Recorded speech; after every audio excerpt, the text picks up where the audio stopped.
لیکن بیت اللہ اور کعبۃ اللہ ان کو خصوصیت کے ساتھ بیت اللہ کو اللہ نے اپنی طرف نسبت کر دی اس کی عظمت کو ظاہر کرنے کے لیے، ورنہ یہ کہ میرا گھر بھی وہ اللہ ہی کا ہے، اللہ کی ملکیت ہے، آپ کا بھی ہو، ساری کائنات، سارا آسمان، ساری زمینیں، یہ سب کچھ اللہ ہی کے ہے، لیکن عظمت کو ظاہر کرنے کے لیے بیت اللہ کہا کہ اللہ کا گھر۔ اسی طرح رمضان کے مہینے، باقی مہینے بھی اللہ کے ہیں، لیکن رمضان کے مہینے کو شہر اللہ کہا گیا کہ اللہ کا مہینہ ہے خصوصیت کے ساتھ، اس کی عظمت کو ظاہر کرنے کے لیے کہ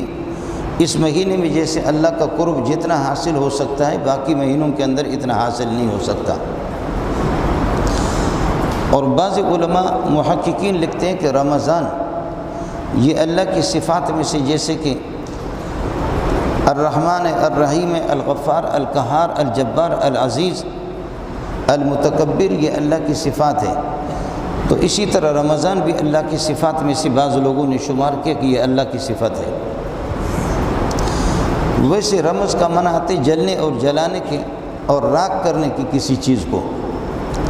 رمضان کو رمضان اس لیے کہا جاتا ہے کہ اس کے اندر